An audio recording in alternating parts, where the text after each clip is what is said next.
The following content takes place in the post-game, and therefore may contain small spoilers related to story, game state, included Pokémon, and game mechanics. Now's your chance to like the video and subscribe so you can watch it later. So Pokémon Legends Z has been out for just over a week now, and after having poured over 52 hours of my life essence into the game, I can finally rest. Hi, I'm Automated Alligator, or Gator for short, and I've completed the Pokédex and Mega Evolution decks, reached the Infinite Royale, completed all of the story missions and 119 side missions.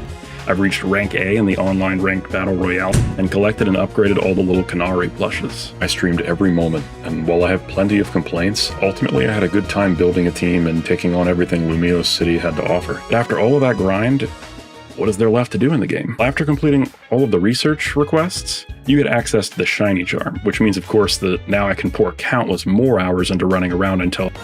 That's right, the incredibly well-received shiny sound effect from Legends Arceus is back. It may not be the ear-piercing wind chime air horns of Generation 2 that still scar my tympanic membrane, but it'll have to do. These 5 shiny Pokemon I actually encountered randomly before having the Shiny Charm, and I got to flex shiny Mega Gyarados after finding this Magikarp. Once you achieve the Herculean feat of getting the Shiny Charm, you can head your way over to Wild Area 3 for one of the most simple shiny hunts ever to exist. You enter this doorway at the building and hold down on the control stick, and that's it. Now I've sped this footage up to 8 times speed.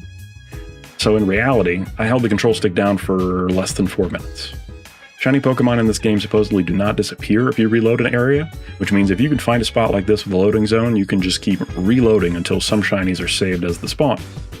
These shinies should not disappear unless you knock them out or they run away in actual combat. This is probably a good time to like and subscribe. I'll turn it over to the live Automated Alligator to get his reaction. Oh yeah.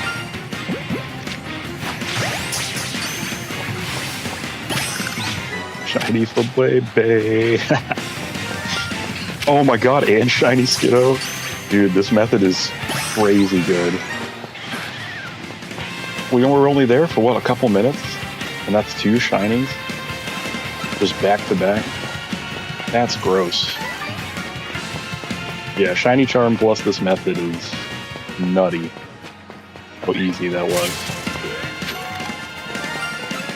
There's another. There's 3.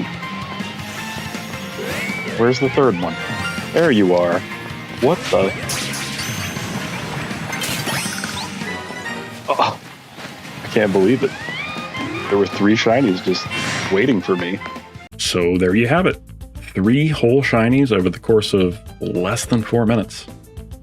So is this the end of the madness of shiny hunting? No more long hours hoping and praying to the powers of RNG that you'll see a single horse of a different color, a cotton candy colored sheep, or the most valuable fish the sewers have ever known? Honestly, no. Based off this single sample, you might think that shinies will become much more common, and for certain species this is probably true. There are going to be a lot of collectors trading online to complete shiny living dexes that will be attempting to pawn off an endless army of shiny Litleos, shiny Flabébés, shiny Skiddos, and shiny Fletchlings, undoubtedly. But after an hour of doing this method, I ended up with a total of 9 shinies, which is awesome considering I had to put in 0 effort.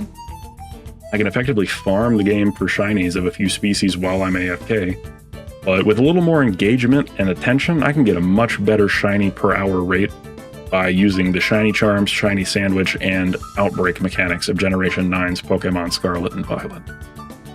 Sure, there's no shiny sound effect there, so I actually have to notice that the color palette of the Pokemon is different, but I can choose to hunt for any species/Pokemon type in the game that I want. Pokemon Legends Z's current method depends on having easy access to a loading zone, and Area 3 is seemingly the only one that has these zones, so its application is pretty limited. Maybe, if they're lucky, the hunters that prefer AFK methods will get more loading zones dropped into wild areas when the Pokemon Legends Z X and Y Dimension DLC drops early next year. Until we have more details there, shiny hunters rejoice. Your previous efforts have not been entirely devalued.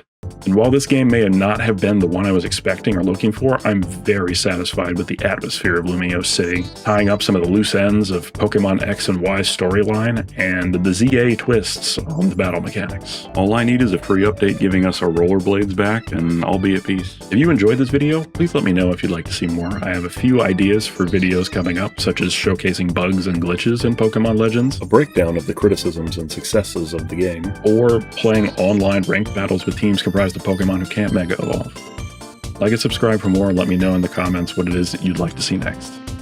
Peace. Pokemon Legends